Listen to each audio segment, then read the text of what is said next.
En relación a los argumentos que con una supuesta base ambientalista, han planteado algunos opositores a la propuesta de reforma eléctrica emitida por el presidente Andrés Manuel López Obrador, pongo a consideración de quien me lee, algunos aspectos que, desde el punto de vista estrictamente ambiental, pudieran servir de base para tener más claridad acerca del tema. En aras de apoyar a las empresas privadas de generación de energía eléctrica, algunos ambientalistas, ya sea de manera tendenciosa o por falta de apertura de miras o de conocimiento, faltan a la verdad o, en el peor de los casos, promueven información parcial y tendenciosa, para desinformar o propagar solamente los argumentos que sirvan a los intereses de las empresas que defienden. En torno a los aspectos ambientales que pudieran llegar a influir en el tema relacionado con la propuesta de reforma eléctrica, expongo aquí los siguientes puntos.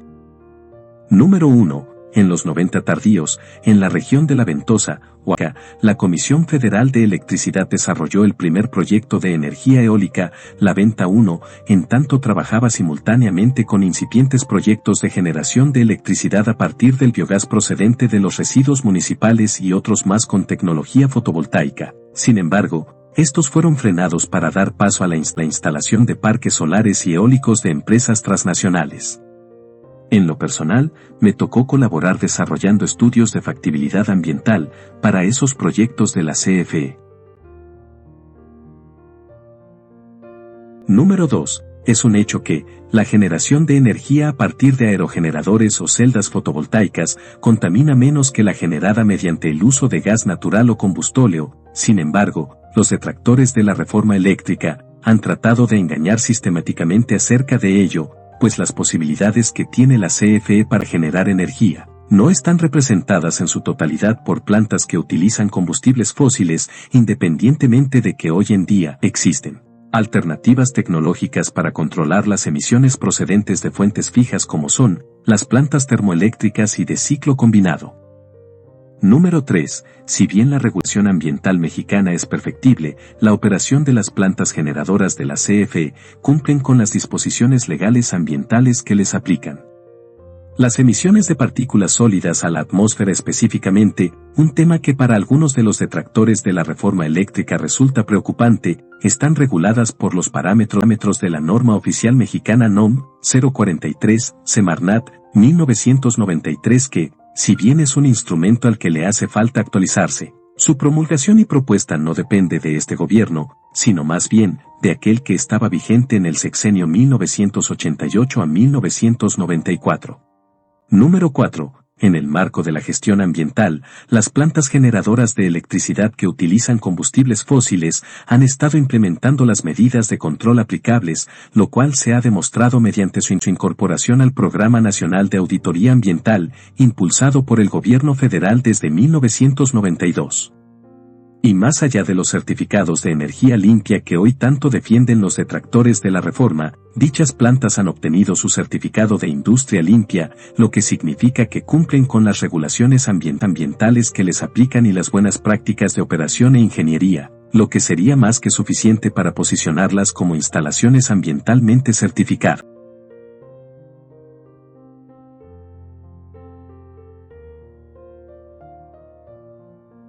Número 5. Nos han querido hacer creer que la generación de energía mediante el viento o la radiación solar son las únicas consideradas como energías limpias, lo cual es una falacia. Esas dos formas de energía no resultan ser más sustentables que la generada por el movimiento de turbinas impulsado por la caída del agua en las presas hidroeléctricas, ni tampoco por el aprovechamiento del vapor de agua procedente del subsuelo que, luego de condensarse, se inyecta nuevamente en el subsuelo para su reciclaje, como ocurre con la energía geotérmica.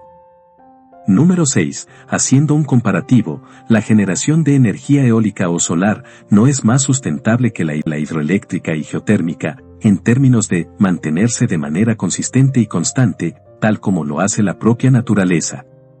Más allá del concepto de desarrollo sustentable, yo entiendo como sostenibles a los procesos capaces de mantenerse por tiempo indefinido, como sucede con los procesos naturales, y como ocurriría con la eficiente operación de las instalaciones hidroeléctricas y geotérmicas. Número 7. Para que las presas hidroeléctricas operen, es necesario mantener los regímenes de lluvia que satisfagan las necesidades de recarga de esos embalses. Eso implica conservar en buenas condiciones a los ecosistemas naturales de su área de influencia, lo que obliga además a la regulación de las formas de producción y al aprovechamiento del agua y de los recursos naturales que dichos embalses proporcionan, todo ello desde una perspectiva sustentable. Pocas cosas son más sustentables que eso.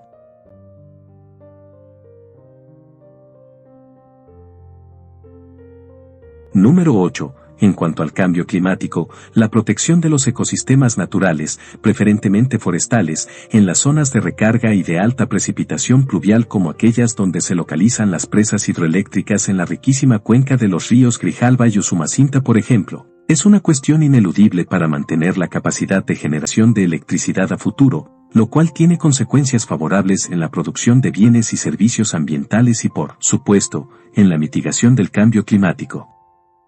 Número 9. El aprovechamiento no consultivo que implica la hidroeléctrica y la geotérmica contribuye a mantener el ciclo hidrológico y a propiciar la conservación de los ecosistemas naturales, pero también al aprovechamiento consultivo del agua y otros recursos como los pesqueros y los recursos pétreos de su zona federal, todo ello por supuesto, mediante la aplicación de políticas de protección ambiental y del cumplimiento irrestricto de la ley.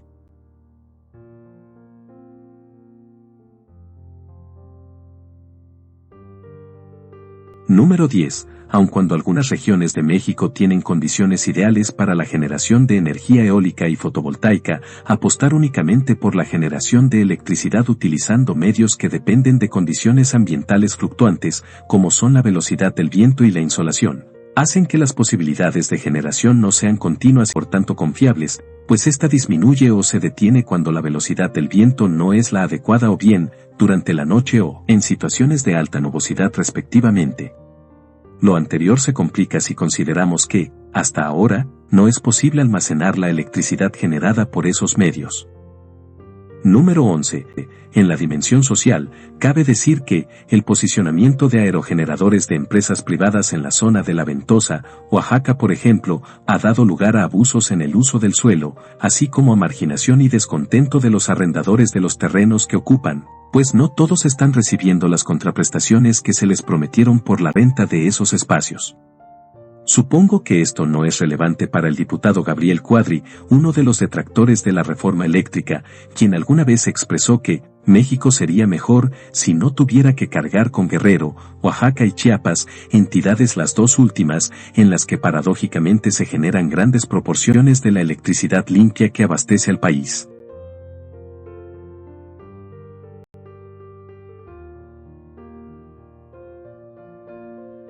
Número 12. La distribución de aerogeneradores de empresas privadas en La Ventosa, Oaxaca, da lugar a un efecto de fragmentación del ecosistema en esa importante zona de transición ecológica y de convergencia de rutas migratorias, con sus consecuentes afectaciones en la vida silvestre, en particular sobre algunas poblaciones de aves y de fauna de bajo desplazamiento.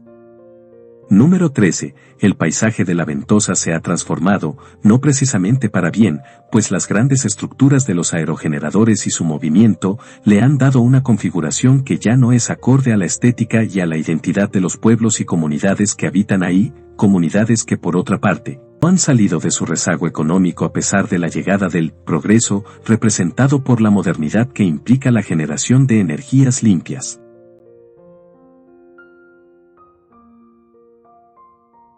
Considero que desde el punto de vista ambiental, se deben aprovechar las ventajas competitivas que los propios recursos naturales brindan al país para una generación de energía eléctrica continua y eficaz, como la hidroeléctrica y geotérmica, complementada por supuesto, por las alternativas que aprovechan las inmejorables condiciones de velocidad del viento e insolación de algunas regiones de México, como la eólica y solar, pero que dada la intermitencia de estas últimas y a fin de lograr la autosuficiencia en ese rubro, la generación se debe complementar con plantas que utilizan gas natural, energía nuclear y finalmente las que utilizan combustibles fósiles más pesados.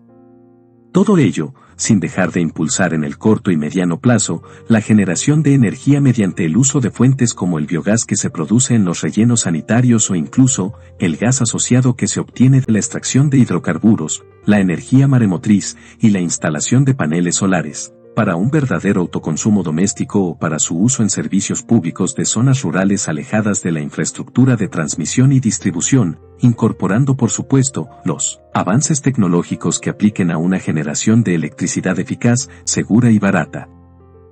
En términos generales, considero que la información de corte ambiental que han emitido los detractores de la reforma eléctrica del presidente López Obrador es a todas luces tendenciosa y omite aspectos que todo aquel que se dice ambientalista debería considerar.